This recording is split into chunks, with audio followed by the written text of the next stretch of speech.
Assalamualaikum warahmatullahi wabarakatuh. Baiklah, perkenalkan nama saya Rika Purnamasari, kelas 2B.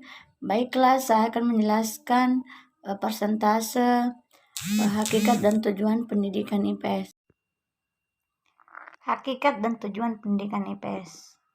Hakikat IPS adalah telaah tentang manusia dan dunianya.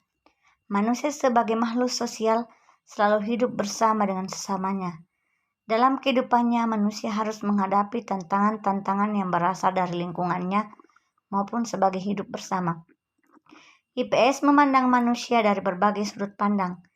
IPS melihat bagaimana manusia hidup bersama dengan sesamanya, dengan tetangganya, dari lingkungan dekat sampai yang jauh. Bagaimana keserasian hidup dengan lingkungannya, baik dengan sesama manusia maupun lingkungan alamnya. Bagaimana mereka melakukan aktivitas untuk memenuhi kebutuhan hidupnya.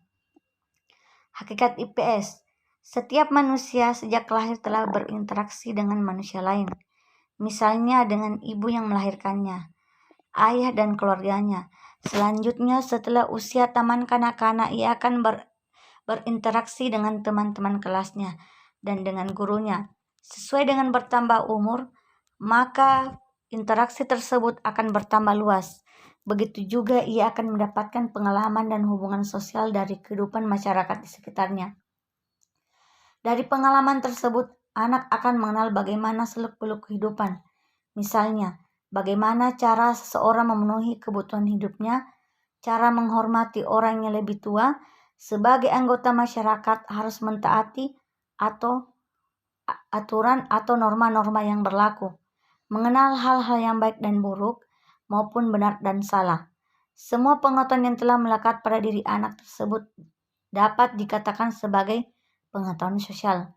Dengan demikian, dalam diri kita masing-masing dengan kadar yang berbeda, sebenarnya telah terbina pengetahuan sosial tersebut sejak kecil, hanya namanya belum kita kenal dan dikenal setelah secara formal memasuki bangku sekolah. Manusia butuh makan untuk mempertahankan hidup sehingga kita dapat melakukan kegiatan dan berhubungan dengan orang lain. Tidak kalah pentingnya manusia butuh rumah sebagai tempat berlindung, sehingga kita dapat kedinginan dan kepanasan.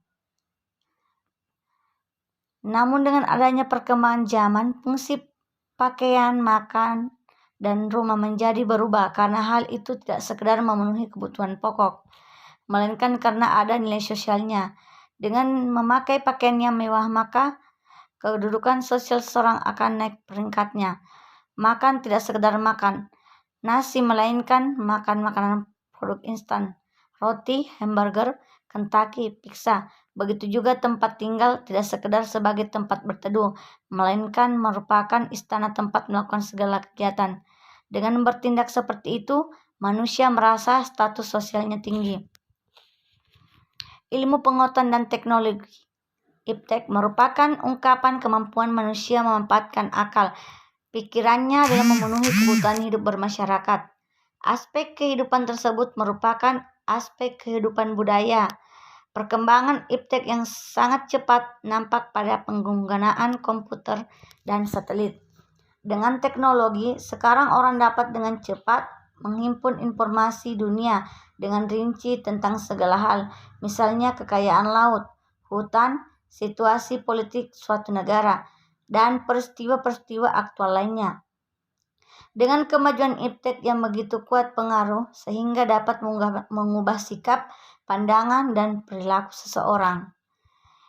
Kehidupan manusia juga terkait dengan aspek tempat atau ruang. Misalnya, kita bertemu dengan orang baru, maka yang akan ditanyakan tentunya siapa namanya, kemudian di mana tempat tinggalnya. Begitu juga jika terjadi peristiwa kerusuhan, pasti yang akan ditanyakan adalah kapan dan di mana. Ini menunjukkan bahwa antara waktu dan tempat mempunyai kaitan yang erat. Suatu tempat atau ruang di permukaan bumi secara alamiah dicirikan oleh kondisi laut, kondisi alam yang meliputi iklim dan cuaca, sumber daya air, ketinggian dari permukaan laut, dan sifat-sifat alamiah lainnya. Jadi bentuk muka bumi seperti daerah pantai, dataran rendah, dataran tinggi, dan daerah pegunungan akan mempengaruhi terhadap pola kehidupan penduduk yang menempatinya. Aspek pengaturan kebijakan termasuk aspek politik. Setelah kita pelajari, ternyata kehidupan itu berbagai aspek, yaitu yang pertama, hubungan sosial. Semua hal yang berhubungan dengan interaksi manusia, tentang proses, faktor-faktor perkembangan, dan permasalahannya dipelajari dalam ilmu sosiologi. Yang kedua, ekonomi. Berhubungan dengan pemenuhan kebutuhan manusia, perkembangan dan permasalahannya dipelajari dalam ilmu ekonomi. Yang ketiga, psikologi. Dibahas dalam ilmu psikologi. 4, budaya. Dipelajari dalam ilmu antropologi. Kelima, sejarah. Berhubungan dengan waktu dan perkembangan kehidupan manusia dipelajari dalam ilmu sejarah. Keenam, geografi. Hubungan ruang dan tempat yang sangat berpengaruh terhadap kehidupan manusia dipelajari dalam ilmu geografi. 7, politik.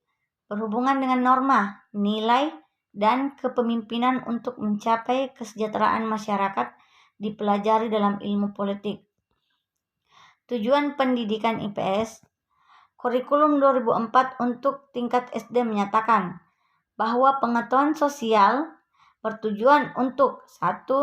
Mengajarkan konsep-konsep dasar sosiologi, geografi, ekonomi, sejarah, dan kewarganegaraan, pedagogis, dan psikologis. 2. Mengembangkan kemampuan berpikir kritis dan kreatif, inquiry, memecahkan masalah, dan keterampilan sosial. 3. Membangun komitmen dan kesadaran terhadap nilai-nilai sosial dan kemanusiaan. 4. Meningkatkan kemampuan bekerja sama dan berkompetisi dalam masyarakat yang majemuk, baik secara nasional maupun global. Sikap belajar. IPS juga bertujuan untuk mengembangkan sikap belajar yang baik. Artinya, dengan belajar IPS akan memiliki kemampuan menyelidiki untuk menemukan ide-ide, konsep-konsep baru sehingga mereka mampu melakukan perspektif untuk masa yang akan datang.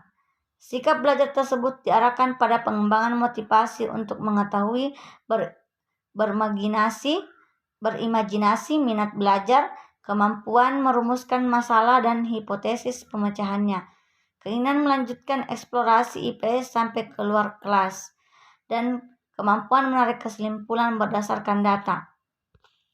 Materi IPS. Ada 5 macam materi IPS, antara lain yaitu yang pertama, segala sesuatu apa yang ada dan terjadi di sekitar anak sejak dari keluarga, sekolah, desa, kecamatan sampai lingkungan yang luas, negara, dan dunia berbagai permasalahannya. Bagian B, kegiatan manusia misalnya mata pencarian, pendidikan, keagamaan, produksi, komunikasi, transportasi.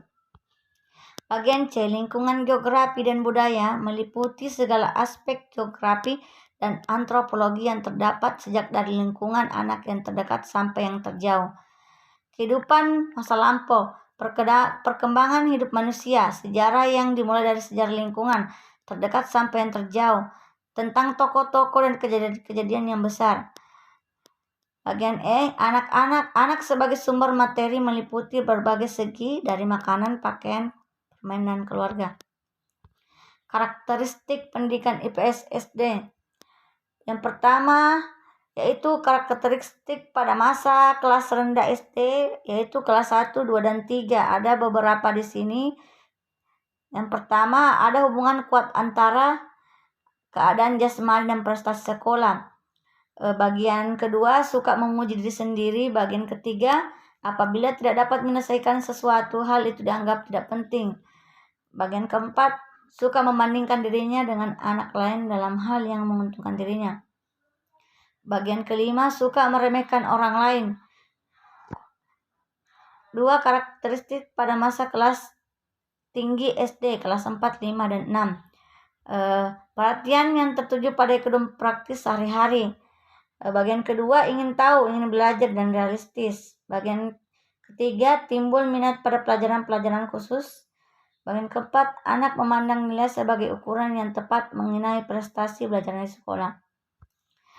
Menurut Jean Piaget, usia siswa SD 7-12 tahun ada pada stadium operasional konkret.